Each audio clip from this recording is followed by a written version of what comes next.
మళ్ళీ యాక్టివ్ పాలిటిక్స్లోకి రాములమ్మ. అనూహ్యంగా ఎమ్మెల్సీ పదవి ఇచ్చిన కాంగ్రెస్ ప్రభుత్వం సడన్గా తెర మీదికి. కారణం ఏంటి?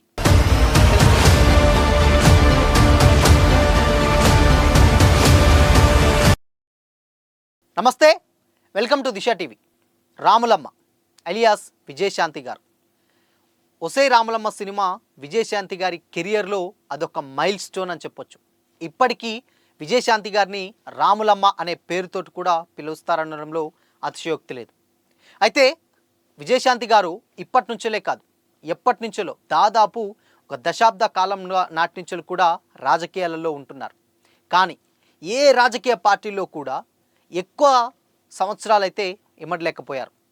ఫస్ట్ బీజేపీలోకి వెళ్ళారు, దాని తర్వాత టీఆర్ఎస్, దాని తర్వాత కాంగ్రెస్, ఇలా గజిబిజిగా సొంత పార్టీ కూడా తల్లి తెలంగాణ లాంటి పార్టీలు పెట్టి కూడా ఎక్కడా నిలదొక్కోలేదు. బట్ అనూహ్యంగా ఫైనల్గా వచ్చి మళ్ళీ కాంగ్రెస్లోకి చేరింది. ఇవన్నీ పక్కన పెడితే సినిమా జీవితంలో ఆమెది నిజంగా ఒక మైల్ స్టోన్ చెప్పొచ్చు. ఆవిడ చేసినటువంటి సినిమాలు ఒసే రాములమ్మ కావచ్చు, కర్తవ్యం కావచ్చు, ఇవన్నీ కూడా అంటే ప్రజెంట్ జనరేషన్స్లో హీరోలు తీస్తున్నటువంటి సినిమాలు వేరు. బట్ 90s జనరేషన్స్ ఆర్ 80 జనరేషన్స్లోనే లేడీ ఓరియంటెడ్ సినిమాలు తీసినటువంటి ఏకైక వ్యక్తి విజయశాంతి గారు. సో సినిమాలలో ఆవిడకి వచ్చేటువంటి ఫేము సరిపడా ఉంది. ఒక పీక్ స్టేజ్లో ఉన్నప్పటి నుంచే ఆవిడ సినిమాల నుంచి తప్పుకున్నారు, రాజకీయాలకు వచ్చారు. రీసెంట్గా సరిలేరు నీకెవరు సినిమాతోటి మళ్ళీ సెకండ్ ఇన్నింగ్స్ స్టార్ట్ చేశారు, అది అందరికీ తెలిసిందే. ఇప్పుడు మళ్ళీ సెకండ్ ఇన్నింగ్స్ స్టార్ట్ చేసిన తర్వాత కూడా చాలా గ్యాప్ తీసుకున్నారు విజయశాంతి గారు. గ్యాప్ తర్వాత కూడా మరి సినిమాలు చేస్తుందా అంటే నో, చేయనని కూడా కొన్ని మాటలైతే వినిపించాయి. అది కూడా మహేష్ బాబు గారు, సో అనిల్ రావిపూడి గారి రిక్వెస్ట్ మేరకు సో ఆ క్యారెక్టర్ని సరిలేరు నీకెవరు క్యారెక్టర్లో ఆ ప్రొఫెసర్ క్యారెక్టర్ని ప్లే చేసినట్లుగా అందరికీ రీసెంట్ టైంలో తెలిసిందే. బట్ దాని తర్వాత మళ్ళీ సినిమాలు చేస్తుందా అని కూడా అడిగితే విజయశాంతి గారిని అలాంటి ఇంపాక్ట్ క్యారెక్టర్స్ వచ్చి చేయమంటే డెఫినెట్గా నేను చేస్తాను, బట్ ర్యాండమ్గా వచ్చి వెళ్ళే క్యారెక్టర్స్ నేను చేయనని కూడా ఆవిడ స్పష్టం చేసింది. అయితే చాలా వరకు అంటే రాజకీయాల్లో చేస్తుంది, కలిసి రాలేదు, బట్ మళ్ళీ సినిమాలనే చేస్తుందన్న విమర్శలు కూడా విజయశాంతి గారికి వచ్చాయి. రాజకీయాలలో సక్సెస్ కాలేకపోయింది, మళ్ళీ సినిమాకే వచ్చి సక్సెస్ అవుతుందన్న వార్తలు కూడా అప్పట్లో మనం చూసాం. కానీ మళ్ళీ ఇక్కడ సినిమా తీసిన తర్వాత, సరిలేరు నీకెవరు సినిమా తీసిన తర్వాత చాలా గ్యాప్ తీసుకొని రీసెంట్గా కళ్యాణ్ రామ్ గారి సినిమాలో సన్ ఆఫ్ వైజయంతి అనే ఒక క్యారెక్టర్ అయితే సినిమా టైటిల్ తోటి వస్తుంది. సో ఆ సినిమా చాలా ఇంపాక్ట్ అందులో పోలీస్ క్యారెక్టర్గా చూస్తుంది. మనకు ప్రీవియస్గా కర్తవ్యం సినిమా గుర్తొస్తుంది ఆ పోస్టర్ చూస్తుంటే విజయశాంతి గారిది.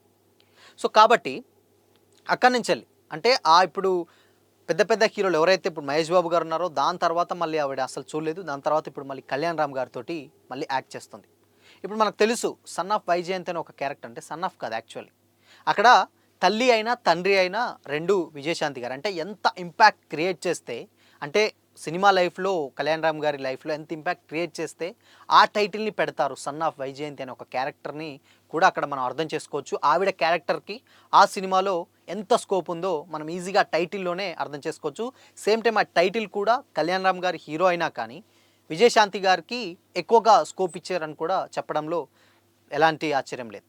అయితే సినిమాల తర్వాత రాజకీయాల్లోకి వచ్చినాక డెఫినెట్గా చాలా ఒడిదుడుకులు ఎదుర్కొన్నారు విజయశాంతి గారు.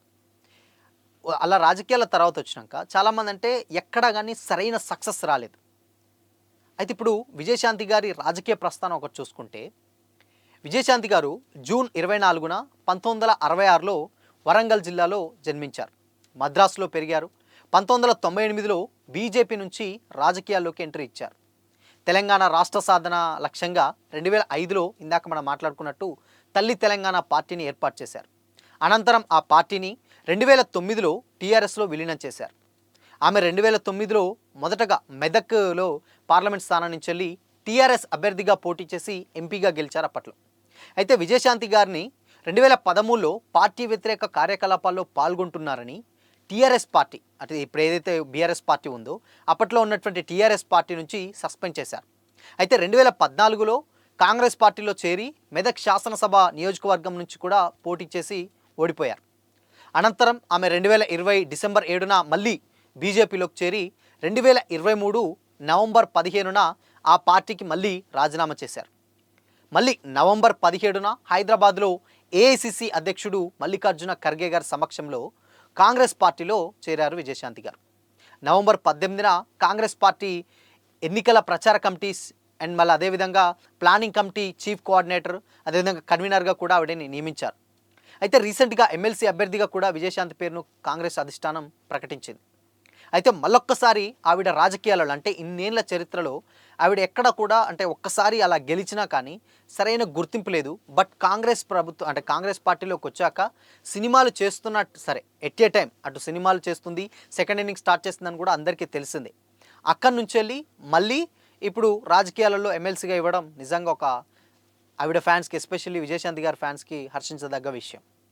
అండ్ ఇక్కడ ఏంటంటే మరి చాలామంది కామన్ క్వశ్చన్ ఏంటంటే బేసిక్గా స్టార్టింగ్లో అసలు ఆవిడ ఎలా యాక్టివ్ పాలిటిక్స్లో ఉన్నప్పుడే పెద్దగా ఇంపాక్ట్ క్రియేట్ చేయలేకపోయేది.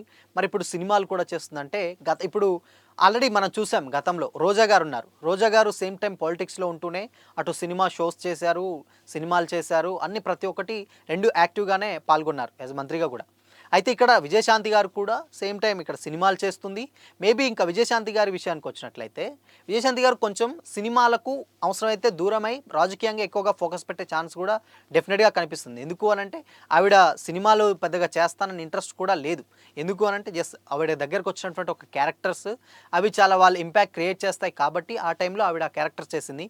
బట్ పూర్తిగా రాజకీయం మీదనే ఫోకస్ పెడతానని గతంలో రాజకీయాల్లోకి వచ్చినప్పుడు చెప్పిన మాట నిజమే.